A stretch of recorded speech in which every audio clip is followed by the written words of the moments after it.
Shalom, shalom, bien-aimés, soyez bénis. Bienvenue à notre espace de partage de la parole, bienvenue au pain quotidien. Nous sommes le lundi 16 juin 2025. Je suis Dr Franck Adé pour vous servir et j'ai le privilège de nous entretenir ce jour sur la porte étroite. Je voudrais rappeler que ce thème, la porte étroite, ouvre le thème de la semaine qui est choisir pour le royaume. Et bien évidemment, nous sommes encore en train de parler de faire des choix selon Dieu, qui est le thème arrêté pour ce mois de juin. Le texte qui nous sert de référence est tiré de Matthieu 7,13, qui dit ceci: entrez par la porte étroite, car large est la porte, spacieux est le chemin qui mène à la perdition, et il y en a beaucoup qui entrent par là.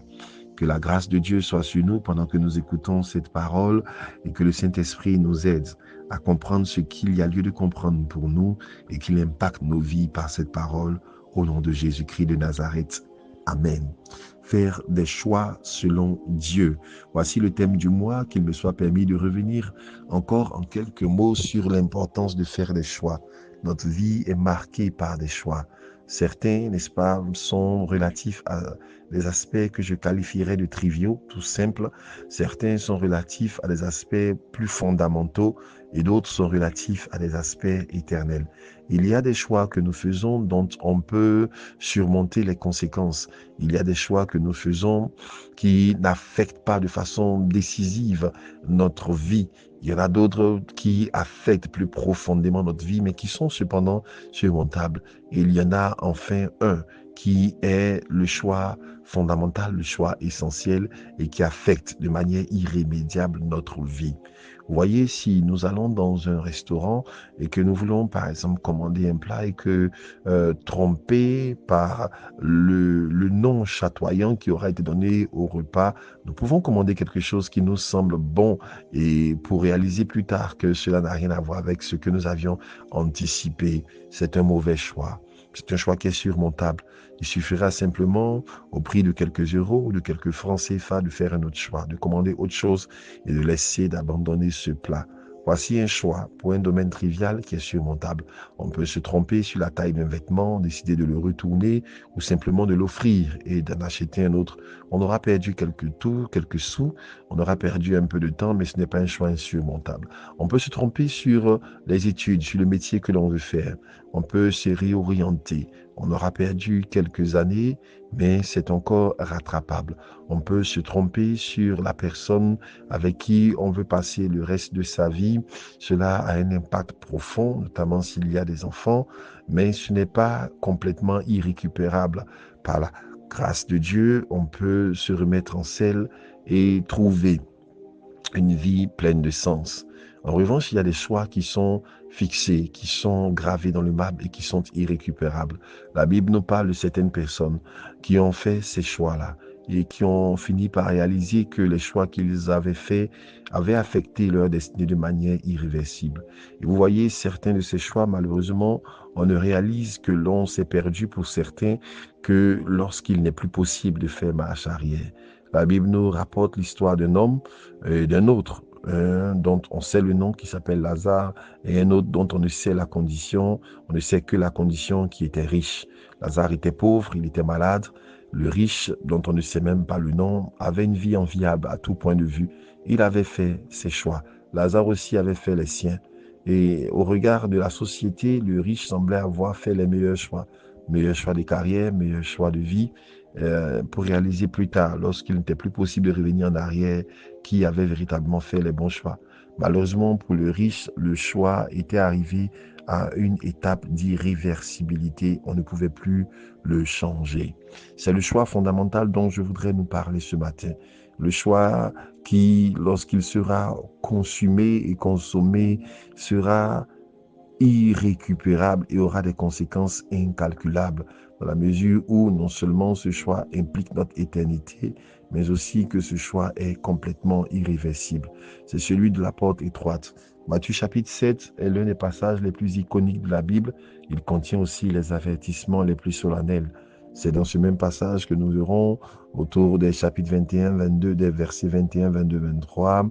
Plusieurs me diront ce jour-là, n'avons-nous pas prophétisé, n'avons-nous pas guéri des malades, n'avons-nous pas fait beaucoup d'œuvres en ton nom? Et le Seigneur dira, je leur dirai ouvertement, arrière de moi, ouvrier d'iniquité, je ne vous ai jamais connu. Ce passage est choquant, il est intriguant, il est inconfortable, si je puis m'exprimer ainsi, parce que la description qui est faite des individus à qui le Seigneur dira ces paroles dures et irréversibles ne correspond pas à la description du païen classique tel que l'on se l'imagine, de celui qui est alcoolique, qui est violent, qui est meurtrier, qui est adultère. On nous présente des personnes qui ont manifesté une activité spirituelle marquée au point d'expérimenter des choses comme le fait de chasser des démons, de prophétiser, le fait de faire beaucoup d'œuvres et pourtant de se voir rejetés. La Bible ne nous présente pas leur vie. Nous ne savons pas s'ils ont été adultères, s'ils ont été méchants. Probablement, la Bible ne le mentionne pas, mais ce qu'il est possible de retenir de ce passage, c'est que l'activité spirituelle déployée même au travers de certaines expériences spirituelles poussées, comme la prophétie, comme la parole de connaissance, comme le miracle, n'est-ce pas, n'est pas un paravent, n'est pas une excuse et ne sera pas donc un blanc-seing pour ignorer la qualité de vie. Nous n'entrerons pas dans la présence de Dieu par rapport à ce que nous avons mené comme œuvre, comme activité. Nous entrerons dans sa présence par rapport d'abord à ce que notre vie aura manifesté comme œuvre et non pas d'abord l'œuvre faite de façon en termes de service, mais par rapport au parfum, par rapport à qualité, par rapport à notre rapport à l'iniquité, parce que ce que le Seigneur a reproché à ces personnes, c'est justement d'être des ouvriers, mais des ouvriers donc d'iniquité. Est-ce que l'œuvre de Dieu n'est-elle pas importante? Bien sûr que si. En réalité, ce que nous ferons ne sera donc utile que pour la détermination des récompenses, mais l'entrée, elle est garantie par le rapport que nous aurons avec le péché. La Bible déclare que Dieu sait ceux qui lui appartiennent et si quelqu'un prononce le nom du Seigneur, qu'il s'éloigne de l'iniquité. La marque donc de celui qui sert le Seigneur, c'est la distance qu'il y a entre lui et le péché. Et c'est justement ce en quoi le message de la porte étroite nous parle et nous interpelle. Le Seigneur dit, il y a un chemin qui est étroit et il y a une porte qui est resserrée, ou devrais-je dire un chemin resserré, une porte étroite et à côté il y a une voie qui est large et il y a une porte qui est complètement spacieuse, devrais-je peut-être même dire un portail. Quelqu'un a posé une fois une question à un homme de Dieu, que dois-je faire pour être perdu? Je précise perdu. Question complètement différente de celle qui demandait que dois-je faire pour être sauvé. Et l'homme de Dieu lui a répondu, tu n'as rien à faire pour être perdu, parce que être perdu, c'est par défaut le statut de tout humain parvenu à un état de conscience qui n'a pas utilisé cette conscience pour faire un choix délibéré pour suivre le Seigneur. Celui qui vit au gré de ses pensées, au gré de ses envies, au gré de ses désirs est déjà sur la voie large, sur le chemin spacieux qui mène à la perdition. Bien évidemment, les manifestations de la nature perdue des humains ne sera pas la même. Pour certains, elle empruntera donc des œuvres grossières, adultère, impureté, ivrognerie, violence. Pour d'autres, ce sera plus subtil, mais le sort, il est le même. Celui qui n'aura pas utilisé le choix de façon délibérée, donc pour soumettre sa volonté à celle du Seigneur, il est déjà par défaut sur le chemin de la perdition. Alors que faut-il faire? Il faut employer notre capacité à choisir pour choisir délibérément la porte étroite qui elle-même, n'est-ce pas, s'ouvre après avoir emprunté un chemin resserré. Quelqu'un a déjà peut-être pratiqué le trekking, a peut-être marché, a peut-être donc emprunté des chemins. Vous vous rendez compte que la vitesse n'est pas la même, la nécessité d'être alerte n'est pas la même, la capacité à être chargé ou ce que nous pouvons porter, c'est pas pareil parce que quand on est sur un chemin resserré, il y a bien évidemment des restrictions. En fait, c'est le sens de ce message. La vie chrétienne comporte des restrictions. Vous savez, c'est très difficile quelquefois d'entendre ce message pour nos générations, notamment nos jeunes générations, mais c'est valable pour tout individu qui est marqué par un sens de liberté et qui, n'est-ce pas, se définit par le fait de faire tout ce qu'elle a envie de faire. L'un des plus grands problèmes auxquels l'humanité est confrontée, c'est le relâchement, c'est l'absence de tout contrôle qui a poussé même les nations à requalifier certains comportements qui devraient être qualifiés du contraire, mais à leur donner un habillage juridique. Quelqu'un a-t-il un amour pour les personnes du sexe opposé? La loi dira, eh bien, tu peux faire ce que tu as envie de faire. Quelqu'un a-t-il un désir incontrôlé de montrer constamment son corps lorsqu'il s'habille? Eh bien, la loi dira, c'est ton corps, tu peux en faire ce que tu veux.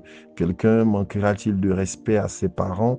Et la loi dira donc, c'est un enfant, il faut donc aller vers le mystère de l'enfant roi où on accorde aux individus tout ce qu'ils veulent. Nous vivons dans une société qui brise toute restriction, qui a horreur des limitations, qui a horreur des restrictions et qui a intronisé l'homme dans la manifestation de tout ce qu'il veut comme étant au centre de tous les efforts. Et bien évidemment, malheureusement, la société dans laquelle nous vivons a quelquefois impacté l'Église et nous avons oublié quelquefois que le chemin de l'Évangile, c'est le chemin de la restriction. L'Évangile, ce n'est pas l'offre de ce que Dieu nous donne, tout ce que nous avons envie d'avoir. L'Évangile, c'est d'abord l'offre d'un chemin de croix. La croix est un instrument de mort, la destruction de notre être, la mise à mort quelquefois de nos volontés, qui parmi certaines se trouvent même être d'autres qui apparaîtraient comme légitimes, mais qui ont besoin d'être placées à la croix pour emprunter le chemin. Le Seigneur disait, si quelqu'un veut venir à moi, qu'il renonce à lui-même, qu'il se charge de sa croix et qu'il me suive. C'est cela la marque du chemin étroit. Le chemin sur lequel nous marchons va nous pousser à certains renoncements, à certains déchirements pour la cause de l'Évangile. Nous perdrons des amis, nous perdrons quelquefois des opportunités, nous perdrons quelquefois la face, nous serons considérés quelquefois comme Paul l'a dit, comme des balayeurs du monde. C'est la réalité du chemin dans lequel nous sommes engagés. Je ne suis pas en train de faire l'apologie de la souffrance à l'extrême. Il y a beaucoup de joie dans la présence de Dieu, c'est vrai. Mais cette joie, elle est accompagnée d'un poids équivalent aussi de restrictions. Le Seigneur a dit que pour toutes les choses qu'il donne au centuple, cela s'accompagne aussi de persécutions, de restrictions. C'est le chemin de l'Évangile. C'est le chemin qui doit nous mener véritablement donc à la porte étroite qui, elle, mène à la vie. En réalité, pour ne pas être beaucoup plus long sur ce passage, il y a deux choses. Il y a une vie de relâchement total qui aboutit à des regrets éternels et à une vie qui accepte le joug. Le Seigneur a dit, prenez sur vous mon joug, recevez mes instructions, qui accepte les instructions, le joug de l'Éternel et qui mène à une vie abondante. Bien-aimé, le choix, il est le nôtre ce matin. La porte étroite ou la porte large. Le chemin resserré ou la voie spacieuse, le choix, il est le nôtre. Que le Seigneur nous accorde la grâce de bien choisir et que sa faveur nous accompagne. Bénédiction pour cette journée, au nom de Jésus. Amen.